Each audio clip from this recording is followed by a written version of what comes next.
Армысың қазақ, мына бір роликті қойғам. Тіркеліңдер, құрметті мұсылмандар, тіркеліңдер. Миллион рет біздің мешітіміз бар, тәңіршілерде сендерде мешіт жоқ деп айқайлай бергенше, мешіттерге барып тіркеліңдер. Сендерді оңай тауып сөйлесуге тура келеді. Әйтпесе ауыздарыңа келгенде айтып, шыңғыра беретін жағдайға жетіп алыңдар. Қазір қарап шығайық мінекей. Осы роликтің астында тұрған Фейсбукта астына не жазып жатыр? Аспендияр Төрехан деген мына бір жігіт не айтып отыр, мына мешітке тіркелгенін естиді. Зайырлы мемлекетте өмір сүреміз.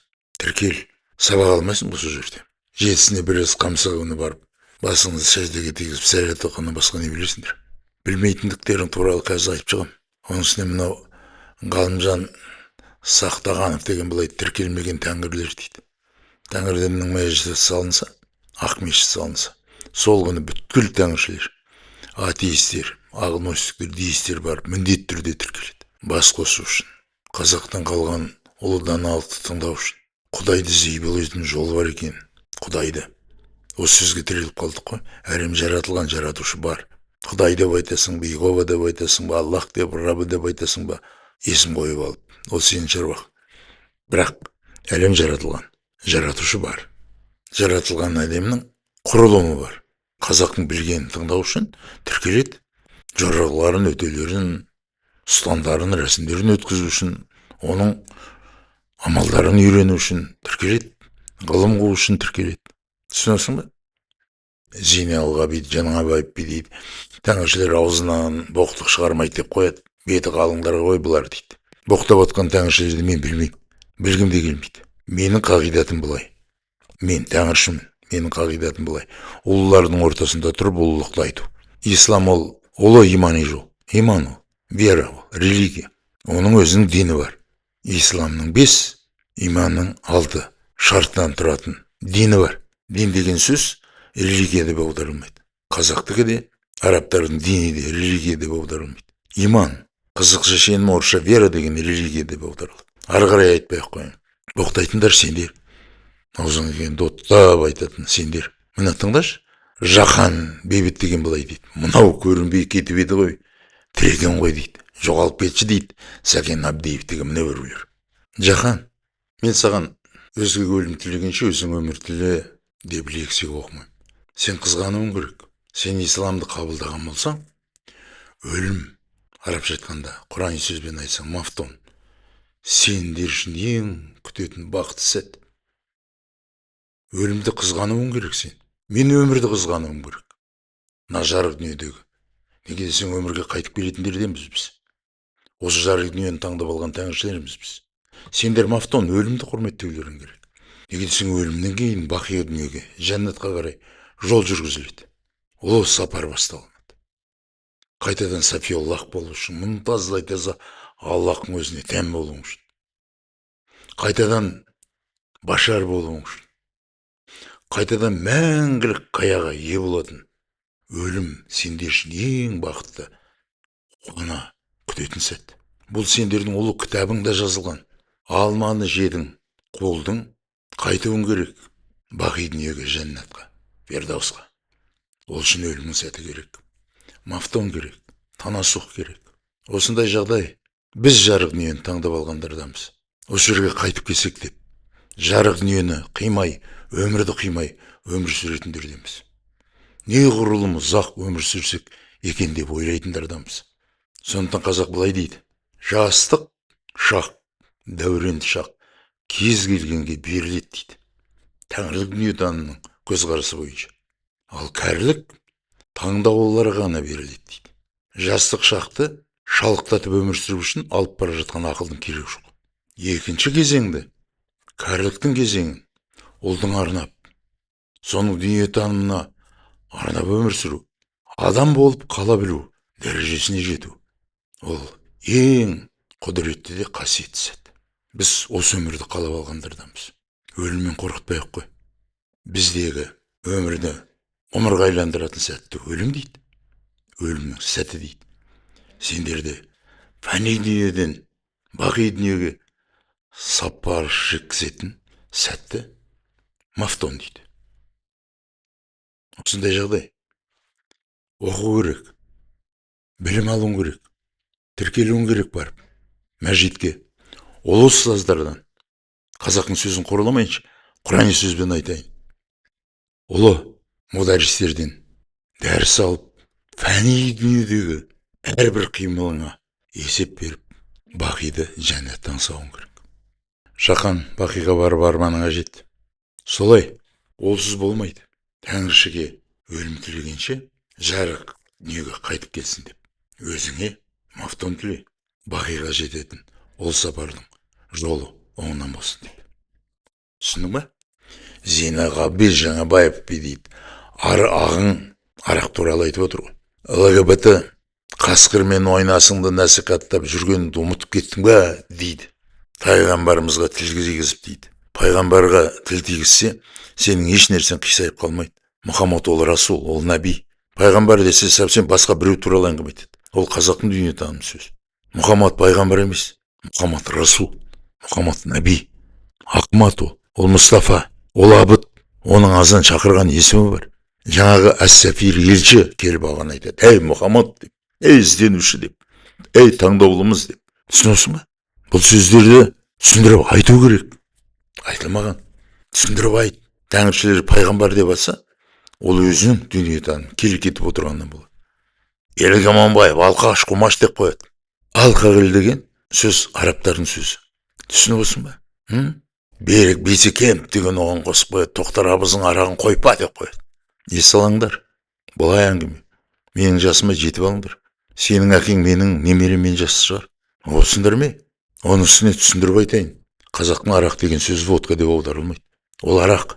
Исламның ұлы кітабынан, сенің қолың ұстап отырған ұлы кітаптан ақиқат іздесең, ол былай болады. Хамыр дейді оны.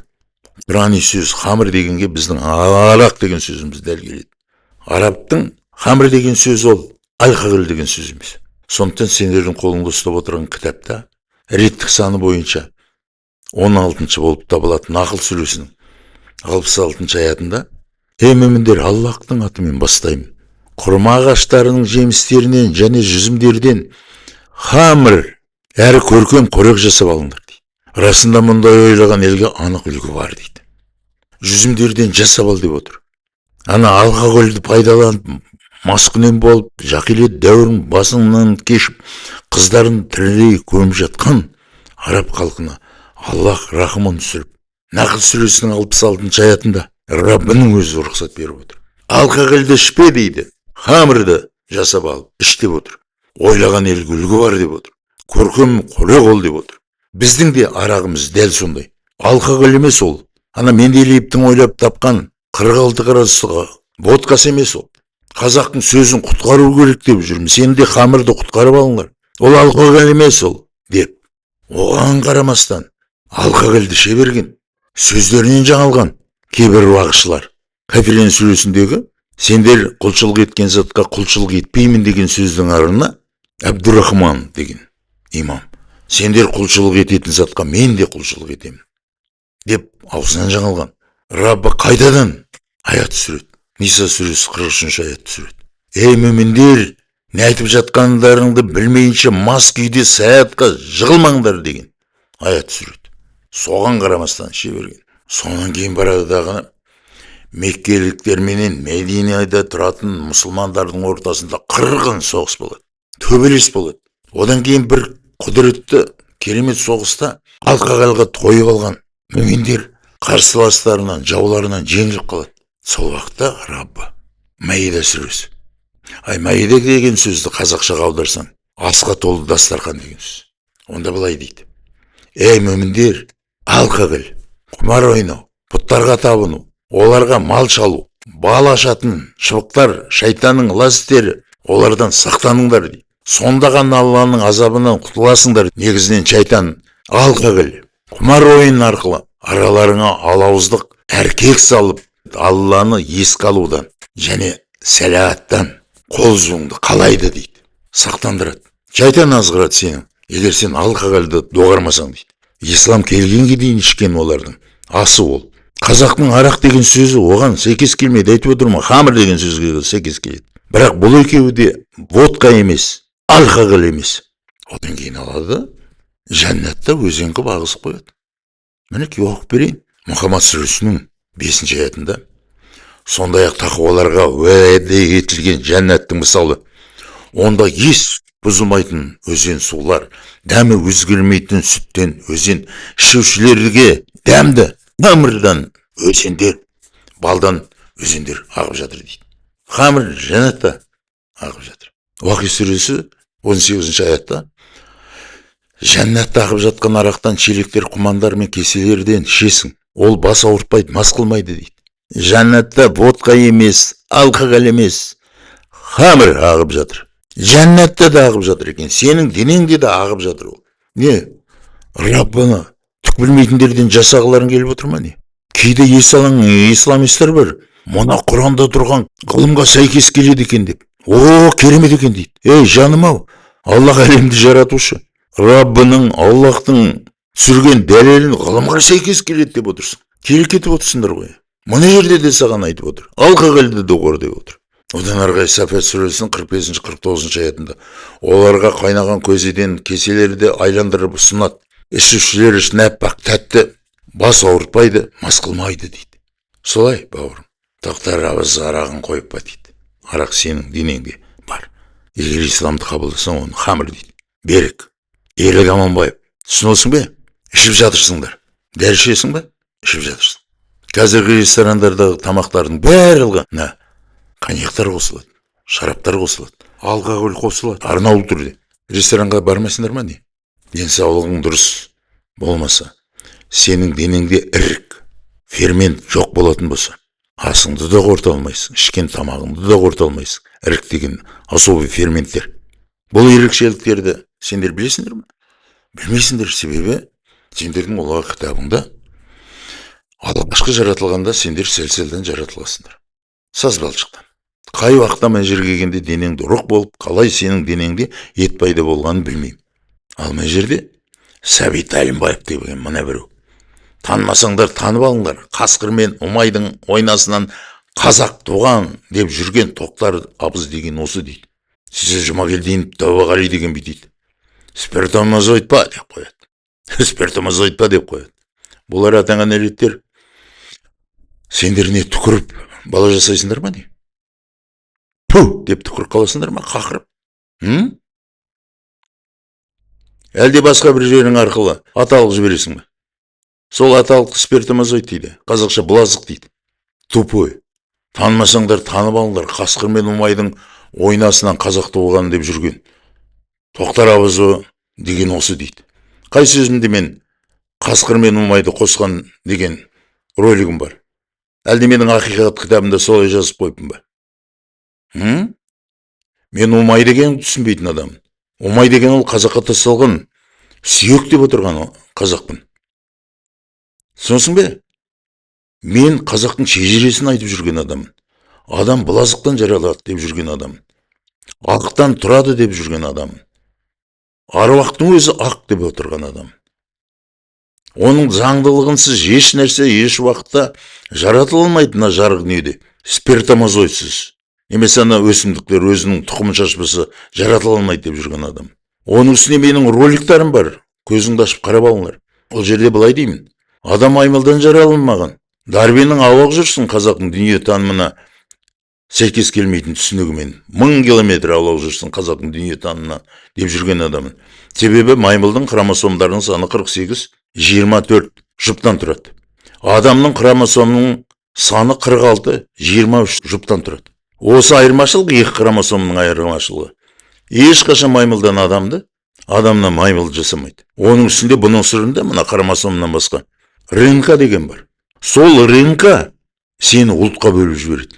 Ананы еврей, ананы орыс, ананы Қытай, сені қазақ, ананы тәжік, ананы өзбек қылып жібереді, ананы қырғыз қылып жібереді. Хромосомдар пошымды ғана береді. Ұлтқа айналдыратын ол РНК. Сондықтан ана хромосомдар арқылы сенің тегіңді тауып беремін деп жүрген сандырақшыл ғалымдардың өздерін айтып отырмын. РНК-ны неге ұмытып кетесіңдер деп. Не қолай дейін білесің бе? Қасқырдан хромосомдардың саны пошымды беретін 78.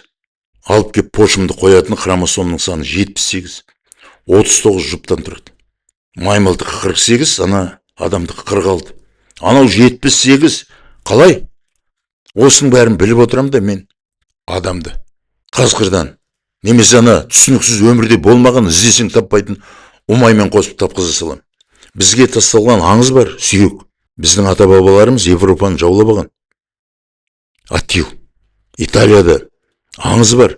Қасқырдан емшегін емген Ромола Рема деген біреулерден тарағамыз деген. Соны алып кеп бізге таңғызып қойған. Шатасында жүрсін, қазақ өз дүниетанымын ешқашан таба алмасын деп.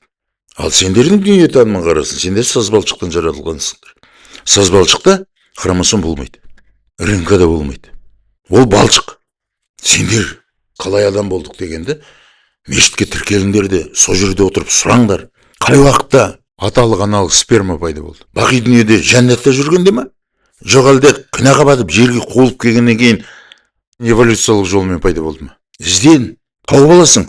Жоқ деп айтып отырған жоқпын, тауып аласың. Рахман сүресінің 14-ші аятын оқы. Ол дейді, инсанды құмырадай сыңғырлаған құрғақ сәл-сәлден жаратты. Жындарды оттың жалынан жаратты. Сендерді болымсыз судан жаратпадық па? Инсанның қабырғасынан әйел серігін жаратпадық па дейді. Нұх сүресінің 17-ші аятында жерден өсіріп өндірдік дейді. Сосын жерге қайтардық, сосын қайтадан шығардық дейді. Оқы. Одан әрі Аббас сүресінің 18-ші аятында бір тамшыдан жаратып бейнеледі дейді. Одан әрі Қалақ сүресінің 2-ші аятында ұйыған қаннан жаратқан, ол ұйыған қан болды дейді. Сосын бейнеледі дейді. Қиямет сүресінің 7-ші аятында ол бір тамшыланған бір тамшы мәни емес пе дейді. Фурқан сүресінің 54-ші аятында айтады. Ол сондай Алла дейді. Судан инсанды жаратып, оны ұрпақ және жекжат жасады. Оқы, ізден, оқығамыз, түсінгеміз. Содан кейін барып қазақтың шежіресін жөнге келтірейік. Мына қазақтың шежіресі ұлы кітап екен ғой, ұлы заңдылықтардан тұрады екен ғой деп, қазақ қасқырдан да ұмайдан да жаралмайды екен ғой. Қазақ әке мен шешенің енігінен шыққан бұлазықтан жаралады екен ғой. Оның заңдылығы бар екен ғой. Ол ағып атқан аталық рухтың құрылымы бар екен ғой деп, мынандай қылып қасса салған суретін тауып алып қойып отырған адамбыз. Түсініп отырсың бе?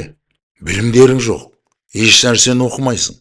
Қазақтың басын шатыстырыңдар ей тәңіршілер деп қояды. Басын шатыстырма қазақтың. Қазақтың шежіресіне тиіспе. Қайта алып оқы. Қолындағы ұстап отырған кітаппен салғастыр. Қазақтың шежіресінің заңдылықтарын ана Жабелел алып келіп, Алланың атынан алып келіп, Расулға беріп тұрған ол кітаптың ішіндегі жазылғандарымен салғастыр. Судың не екенін, бір тамшы мәнидің не екенін, қалай ол қара жерден жаратты екен, тағысын тағы салғастыр. Өмірдің басын дұрыс бастамасаң, жастық шағыңды ортасына келгенде сүрінесің. Менің жасыма жеткен кезде есіңнен танып кетесің. Естеріңнен танып отырсыңдар. Бештенге да тұрмайсыңдар. Ислам ұлы, оның ұлылығын өшіріп жүргенненсіңдер. Сондықтан аузыңа келгенде оттай бермеңдер. Солай бауырым, оттай бермеңдер. Әрине мен бұдан да басқаша айтуыма болар еді. Бірақ біз қазақ деген ұлы ұлттың мәдениетті, сабырлы, дәлелмен ғана сөйлейтін қазақ деген ұлттың дүниетанын қорғап жүргендеріміз. Жарық дүниені таңдап алып, осы жерде өмір бар деп. Адам болып тудық, адам болып қаламыз. Адамгершілігіміз сақтаймыз, арымыз сақтаймыз деп жүргендерденбіз. Тыңдап барып отырғандардың ішінде мен қазақпын. Қазақ дүниетанымы кемеңгер даналардың тәжірибесінен туындаған нақты да дәлелді ғажайып түсініктерден тұрады деп айтатын қазақты күнде көргім келеді.